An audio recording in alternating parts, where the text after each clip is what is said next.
apie vištas.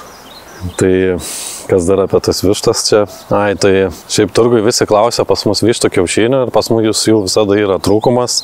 Tai visi komentarus turėtų ten, kas nori tų kiaušinių, tai turėtų parašyti, kiek į savaitę reikia tų kiaušinių ir tada mes pasiskaičiuosim, kiek pasididint tą vištų kiekį patį. Mes nesam specializuoti kiaušinių augintojai. Pas mus daugiau daržininkystės ūkis, o čia toks kaip pagalbinis, nes mums daržai nesigauna be vištų. Tai tos vištos reikalingos daržam.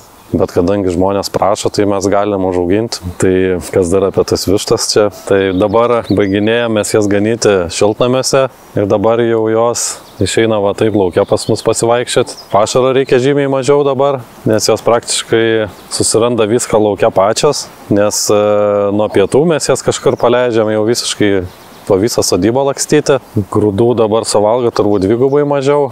Tie kiaušiniai irgi dabar, jų skonis irgi keičiasi priklausomai nuo metų laiko. Kokios žolės auga, kokie vabalai.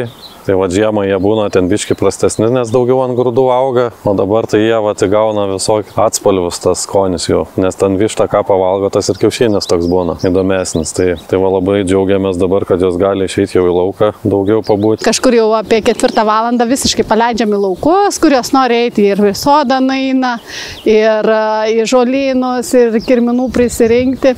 Ir iš pradžių pirmas dienas galvojau, kaip jos grįš namo. Bet žinokis, tik pradeda tempti, ateina jom laikas, jos pačios susirikiuoja, sugrįžta namo, sutupia nei varyti, nei ieškoti nieko.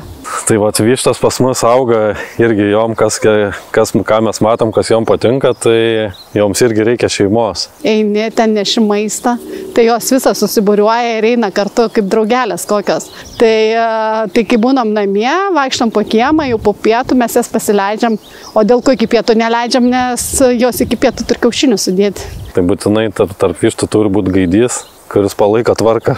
Tai va, jos tokį mažiau streso patiria, kai su gaidžiais gyvena, nes vis tiek jas ir gina jisai ir šeimininė tas visas pareigas atlieka. Tai va, ir tie kiaušiniai yra turbūt gal vertingesni kokie, kai su gaidžiu gyvena. Tai vienu žodžiu, kad įsivaizduoti maždaug, kiek mums reikia čia investuoti šitą kryptį, tai mums reikėtų žinoti, kiek kas norėtų tų kiaušinių. Tai būtų labai fainiai, jeigu jūs parašytumėt, kad aš noriu 10, aš noriu 20, tai mes maždaug įsivaizduotumėm, kiek mums reikia tų vištų pasididinti.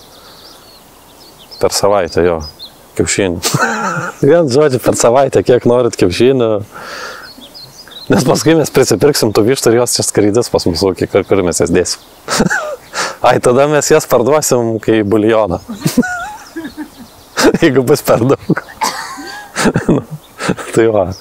Vien žodžiu, reikia kad parašyt, kad kiek vištų, ne vištų, kiaušinių per savaitę. Jo, tai va. Viskas. Gerai bus. Gerai.